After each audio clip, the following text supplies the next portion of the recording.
જય માતાજી, જય વેલનાથ, જય સદારામ બાપા. હું જે અખિલ ભારતીય કોળી સમાજનું અધિવેશન થવા જઈ રહ્યું છે, જે કુંવરજીભાઈ બાવળિયા દ્વારા, તો આ લોકોને મારે એક સમાજના આગેવાન અને ગુજરાત ક્ષત્રિય ઠાકોર સેના રાજકોટ જિલ્લા પ્રમુખ તરીકે એક નમ્ર અપીલ અને નમ્ર વિનંતી કે દેશ આઝાદ થયો ત્યારબાદના આજે 77 વર્ષ પૂરા થઈ ગયા. 2026 આવી ગઈ. એક બાપના 3 દીકરાને જો સરખો ભાગ પાડે ને તો સમસ્ત કહેવાય. સમસ્ત કોળી સમાજના નામે સૌરાષ્ટ્રના ચુવાડિયા કોળી ઠાકોર સમાજની આજની તારીખમાં 2027 આવી જશે. આ 2025-26 ચાલે છે,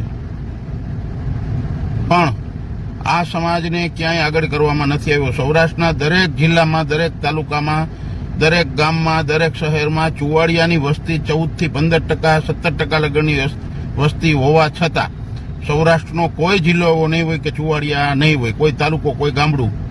પણ સમસ્ત કોળી સમાજના નામે સૌરાષ્ટ્રના ચુવાડિયાનું વારંવાર શોષણ થઈ રહ્યું છે અને દેશ આઝાદ થઈ ગયો પણ સૌરાષ્ટ્રના ચુવાડિયા નથી થયા. કારણ કે સમસ્તના નામે અત્યારે 15 ધારાસભ્યો સૌરાષ્ટ્રમાં અને 2 સંસદ સભ્યો છે. જો સૌરાષ્ટ્રમાં માત્ર ચુવાડિયા ઠાકોર સમાજ વેલનાથ પરિવારમાં જો હોય તો માત્ર એક ચંદુભાઈ સિંહોરા.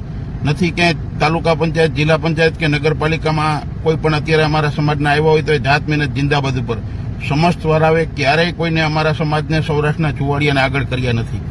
એટલે અખિલ ભારતીયનું જે કાંઈ હોય એમાં સૌરાષ્ટ્રના ચુવાડિયામાં અમારા બાપ દાદાએ અખિલ ભારતીય કોળી સમાજમાં ખૂબ રહ્યા, પણ ક્યારેય ગુજરાતના અમને અધ્યક્ષ પણ નથી બનાવવા આવ્યા કે નથી ક્યારે કોઈ મુખ્ય હોદ્દા ઉપર કે નથી કોઈ સૌરાષ્ટ્રમાં કોઈ જિલ્લા પ્રમુખ તરીકે બનાવવામાં આવ્યા. નકરો માત્ર ને માત્ર ચુવાડિયાનું શોષણ કરી રહ્યા છે.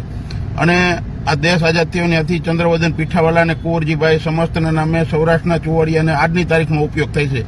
આ 2026 આવી ગઈ. એટલે જે કુંવરજીભાઈ બાવળિયાનું જે અધિવેશન છે એમાં સૌરાષ્ટ્રના ચુવાડિયાને એક પણ ન જવું, આવું નમ્ર અપીલ છે. અને કોઈ આગેવાન જાય તો એને પૂછે કે આ દેશ આઝાદ થયો ને 77 વર્ષ થયા, સૌરાષ્ટ્રના ચુવાડિયાને તમે ક્યાં 10 ને આગળ કર્યા, કેને ધારાસભ્ય બનાવો અત્યાર લગ્નમાં? એકનો ઇતિહાસ બતાવો. દેવજીભાઈ બન્યા તો દેવજીભાઈને પાડી દીધા. આની પહેલા મુંજવરા સાહેબ હતા તો એમને પાડી દીધા. આની પહેલા ચંદુભાઈ સિંહોરા હતા તો એનો પણ સુરેન્દ્રનગર સીટ ઉપર વિરોધ કરાવવામાં આવ્યો હતો. એટલે વારંવાર કુંવરજીભાઈ સમાજનું સૌરાષ્ટ્રમાં ચુવાડિયાનું શોષણ કરે છે. અને હીરાભાઈ જે કાંઈ છે તો એ તો કોળી સમાજની અખિલ કોળી સેના નામની સંસ્થા પરસોત્તમભાઈ એ પરિવાર કદી જ્ઞાતિ જાતિવાદ નથી કર્યો અને કોઈને નડ્યા નથી. પણ આ લોકોએ કુંવરજીભાઈ વાળી જે ગેંગ રહી એને સમસ્તના નામે નકરો સમાજનો ઉપયોગ કરે. સૌરાષ્ટ્રના ચુવાડિયાને ખાસ. અને આમાં જો કોઈ ચુવાડિયાનો આગેવાન જાય તો આગામી 2027માં સૌરાષ્ટ્રમાં ચુવાડિયાને કેટલી ટિકિટો દેવરાવાના છે. 17%ની વસ્તી છતાં એક પણ ધારાસભ્ય નથી. અને એવી ઓછામાં ઓછી ગુજરાતમાં અને સૌરાષ્ટ્રમાં ઘણી સીટો એવી છે કે ચુવાડિયા ઠાકોર તાકાતથી જીતી શકે, પણ આ લોકો અહીંયા દબીને બેઠા છે. એટલે આવી એક હળવદ ધાંગધ્રા, મોરબી વાંકાનેર, ત્યારબાદ રાજકોટ અડસાટ, ત્યારબાદ વિસાવદર, ત્યારબાદ ધારી, ત્યારબાદ બગસરા, આવી સૌરાષ્ટ્રમાં ઘણી સીટો એવી છે કે ચુવાડિયા ઠાકોર તાકાતથી જીતી જાય. પણ આ લોકોએ સમસ્તના નામે ઉપર ક્યારે ભારતીય જનતા પાર્ટીમાં હતા ત્યારે પણ કોઈ રજૂઆત નથી કરી, એની પહેલા કોંગ્રેસમાં હતા ત્યારે પણ નથી કરી. એટલે માત્ર ને માત્ર કુંવરજીભાઈ સૌરાષ્ટ્રના ચુવાડિયાનું શોષણ કરે છે. તો આમાં કોઈ પણ સૌરાષ્ટ્રના ચુવાડિયાને જવું નહીં, અને જવું તો બાંહેધરી લેવી.